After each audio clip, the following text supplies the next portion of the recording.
Usual suspects plot world domination.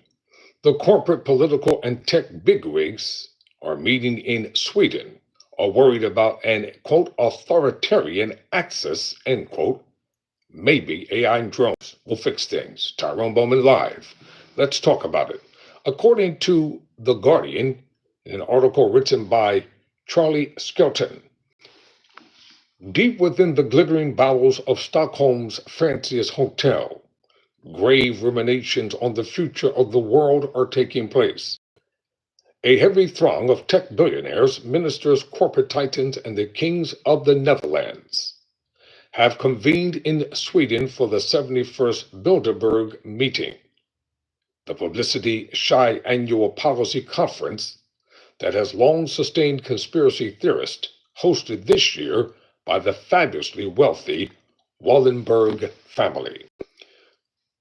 The 4 days of transatlantic talks are taking place at the swanky Grand Hotel, which is owned, like so much else in Sweden, by the Waldenbergs. The Swedish Prime Minister, Ulf Kristersson, turned up for welcome dinner on Thursday evening and would have been about halfway through his second plate of meatballs when the first of Israel's rockets dropped on Tehran. What better time for the prospect of World War III to go up in a gear than in the middle of a Bilderberg conflab, with nuclear proliferation slated for discussion, and the head of NATO, an M16, and two of America's most senior military officers in the room. They're joined in Stockholm by the CEOs of several major defense suppliers such as Palantir, House, and Anduril. Even the quiet-spoken host of the conference, Marcus Waldenberg, happens to run an arms company. He's chair of Sweden's largest defense contractor, Saab. Keep telling people over and over again, the profiteers, the warmongers, they want war because they make money off of war. They don't make money off of peace. The billionaires, the investors, the trillionaires, they make money from war. The Tehran attacks slot happily into the conference agenda, which includes the topics Middle East and the rise of an authoritarian axis. What Bilderberg insider Nadia Shadlow, a former deputy U.S. National Security Advisor, describes as the growing collision among revisionist powers.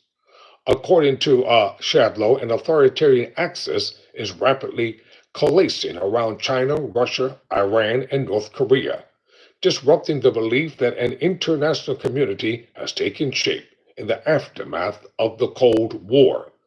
Earlier this year, The Economist magazine, whose editor sits alongside Shadlow on Bilderberg's steering committee, struck a similar note, declaring, "The rupture of the post-1945 order is gaining pace, but The Economist handed Donald Trump a fair chunk of the blame for junking the transatlantic alliance."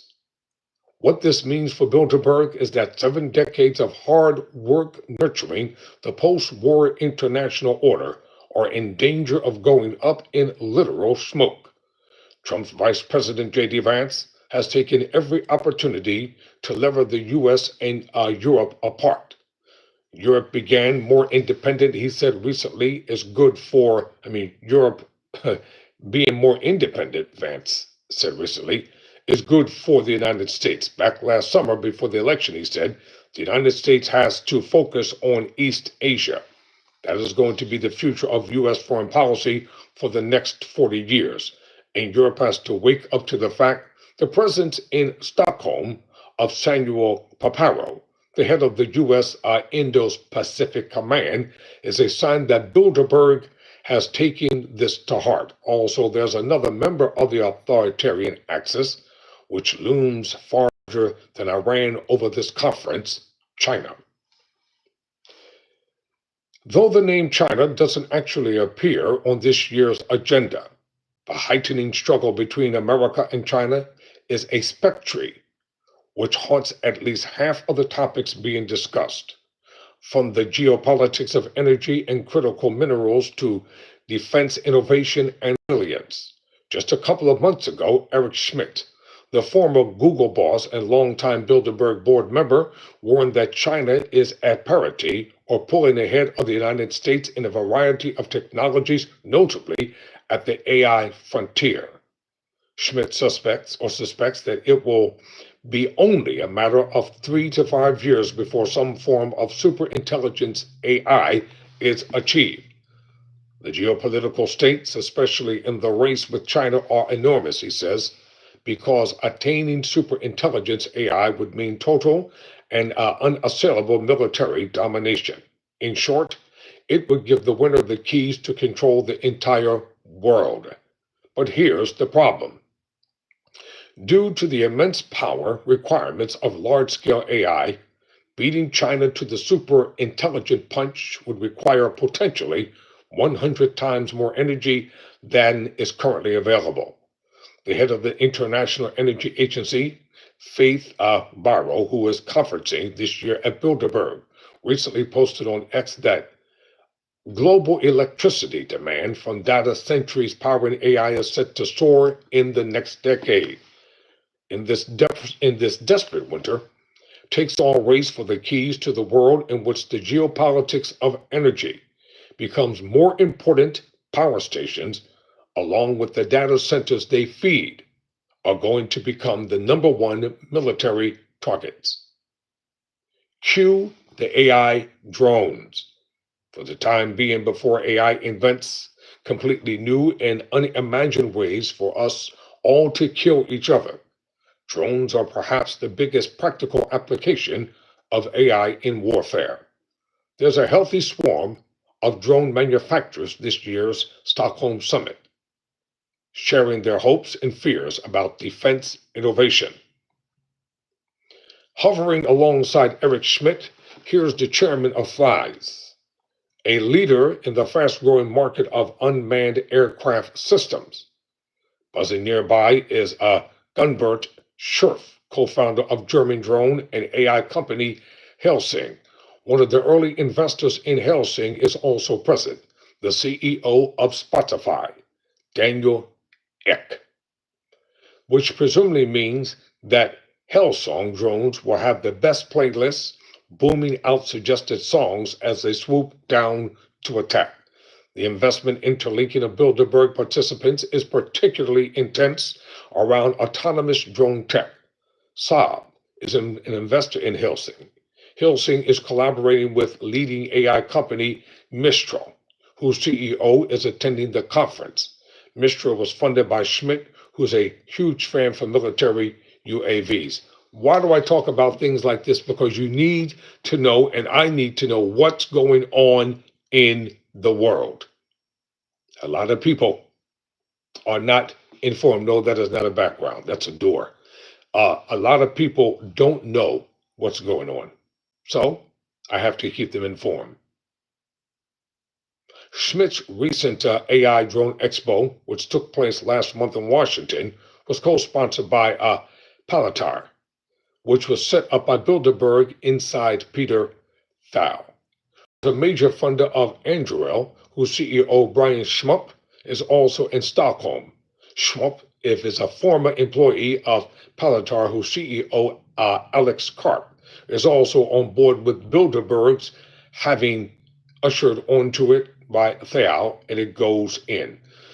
Thiel's figures can be found wriggling around in an awful lot of pies, not the least the juiciest pie of all, the White House. Two senior White House officials at the Stockholm conference, Kevin Harrington and Michael Keratosis, both used to work for Thiel Capital. And Thiel's famously long list of influential accolades includes none other than Vance. Only a few days ago, Vance was on a podcast defending Trump's proposed planetary power database on every citizen, which was described by MSNBC as an unprecedented spy machine that could track Americans. Vance waved away any such concerns. I don't believe that Palantir is collecting any information. I disagree with Vance. He knows damn well what's going on. He's not stupid. He's a senator. These people will say any and everything to get things done their way. Thank heavens for everyone's freedom. Palantir is run by self-confessed classical liberal Alex Karp. In a recent earnings call, the idiosyncratic CEO said his company was busy building really great things in order to power the West to its obvious innate superiority. Karp thrives with what he calls productive narcissism. At Planetar, he insists we're proud of our moral stance. His philosophy, as he sums it up, is this: if you've done something big and important, you're probably a good person. Really? So, in order to be a good, moral, upright person, you have to do something big and important, whatever. Planetar is successful, ipso facto, it's doing good. As the economist put it, fast approaching is a might is right world. It's a kind of Gordon Gekko morality that will be heartily approved by Wall Street legend and Bilderberg faithful Henry Kravis of KKR, of whom Gekko was actually based. Of course, not all the tech luminaries at this year's Bilderberg are thinking in terms of world domination. Dennis Hadissis, the co-founder of DeepMind, turned up in Stockholm with the 2024 Nobel Prize for Chemistry in his backpack and some rather more optimistic rhetoric about AI, which he thinks will usher in an era of radical abundance. He thinks of AI as the cavalry arriving to save us from ourselves. He says, I'd be very worried about society today if I didn't know that something as transformative as AI was coming down the line. And John Clark, the co-founder of Anthropic, likes to think AI replace us in every, or thinks that AI will replace us in every last, and will help us find new ways of living fulfilling lives. His vision is of a world in which freed up from our jobs will engage in creative, fun exercise in getting AIs to build things or making things or carrying out competition games or competitive games where people can play them with one another. What the heck? Pulling back for a moment from the AI endgame to the world in 2025, there's one rather less jazzy item on the conference agenda worth mentioning: U.S. economy. But even this has everything to do with China. Taking part of in the Stockholm summit is Republican Congressman Jason Smith, a vocal fan of Trump's America First trade policy.